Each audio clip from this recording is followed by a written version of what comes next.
Bismillah. Assalamualaikum warahmatullahi wabarakatuh. Perkenalkan, nama saya Dayana Patricia Mujanto. Pada kesempatan kali ini dan pada video kali ini, saya akan membawakan cerita tentang perjalanan sang Nabi Muhammad SAW hijrah dari kota Mekah ke kota Madinah. Ya, sebelumnya, mari kita tanpa berlama-lama kita masuk ke dalam ceritanya. Ada beberapa faktor yang memicu hijrahnya sang Nabi ke kota Madinah. Yang pertama, karena adanya siksaan dan tekanan dari kaum Quraisy. Yang kedua, adanya kekuatan yang akan membantu dan melindungi dakwah di kota Madinah. Lalu yang ketiga, para pembesar kaum Quraisy dan sebagian besar masyarakat Mekah menganggap Rasulullah SAW sebagai pendusta. Juga yang terakhir, yang keempat, itu merupakan dikarenakannya kaum muslimin khawatir agama mereka terfitnah. Pada hijrah kali ini, Nabi Muhammad bukanlah rombongan pertama yang berangkat ke kota Madinah, melainkan beberapa sahabat yang lain. Ada beberapa faktor yang membuat Nabi menetap terlebih dahulu di kota Mekah. Salah satunya karena Nabi sedang ditangkap oleh para kaum kafir. Nabi tidak sendiri. Di sini Nabi bersama dengan sahabatnya, sahabatnya yaitu Ali juga dengan Abu Bakar. Ketika orang-orang musyrik mengetahui bahwa banyak sahabat Nabi SAW telah berhijrah ke kota Madinah, mereka pun bersegera berkumpul di Darul Nadwah dan membicarakan solusi tentang permasalahan ini. Ternyata pada Darul Nadwah ini juga dihadiri dengan seorang iblis, oleh iblis yang menyamar menjadi seorang Syekh Najdi, sehingga mereka sepakat untuk membunuh Rasulullah SAW. Jadi ketika mereka sedang berdiskusi, Syekh Najdi yang merupakan seorang iblis yang menyamar menyarankan untuk membunuh Rasulullah SAW. Dan banyaknya kaum kafir yang setuju dan juga memutuskan untuk setiap dari kabilah mengirimkan satu orang atau beberapa orang yang paling kuat dari setiap kabilah tersebut. Lalu pada malam, Jibril yang mengetahui akan hal ini memberitahukan kepada Rasulullah SAW untuk tidak tidur pada kasurnya di malam hari dan memintanya untuk menggantikan dirinya dengan seorang yang lain. Di sini yang menggantikan Rasul merupakan Ali bin Abi Thalib. Ketika kaum Quraisy masuk ke dalam rumah Rasulullah, Rasul yang bersembunyi di balik pintu membacakan sebuah doa, yang mana ketika Nabi membacakan doa tersebut, lalu Nabi melemparkan serbuk pasir.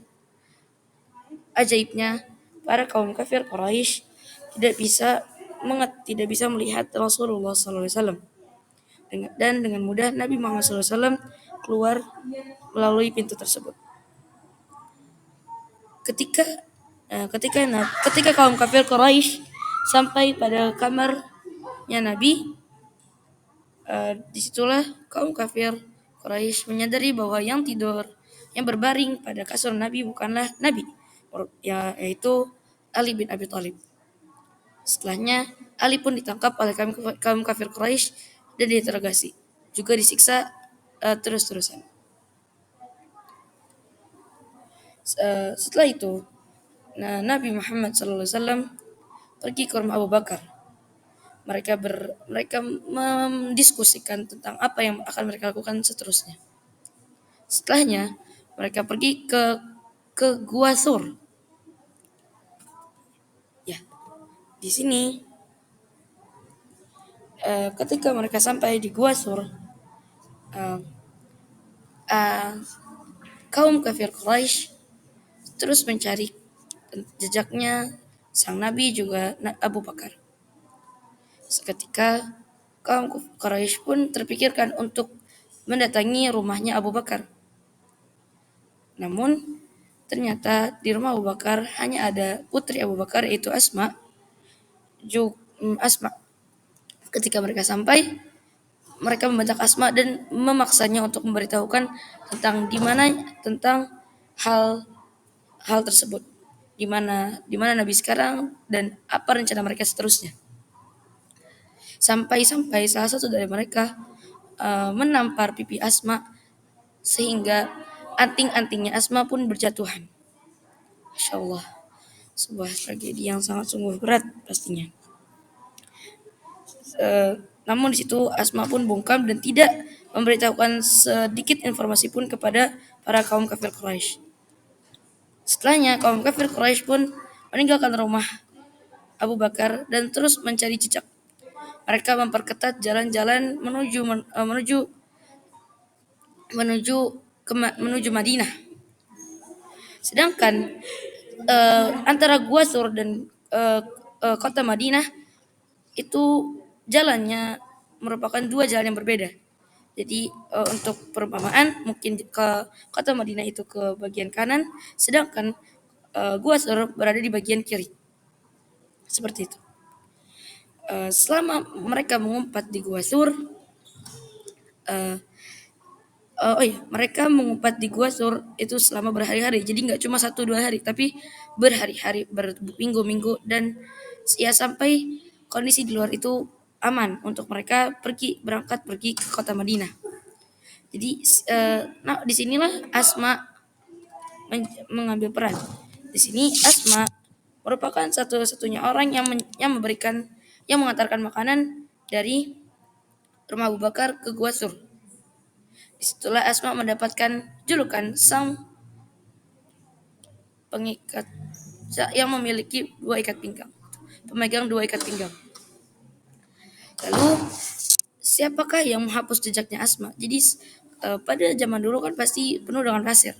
Asma yang jalan pastinya akan terlihat jejaknya, akan tertinggal jejaknya. Lalu putra Abu Bakarlah yang bertugas untuk mengembalakan domba, lalu berjalan di jejak-jejak Asma. Disitulah jejak-jejak Asma tersamarkan dengan banyaknya jejak-jejak domba putranya Abu Bakar. Di situ sempat para kaum kafir Quraisy hampir mengetahui keberadaan mereka. Pada saat itu mereka sedang menyelidiki sampai di mana akhirnya mereka berada di Gua Sur.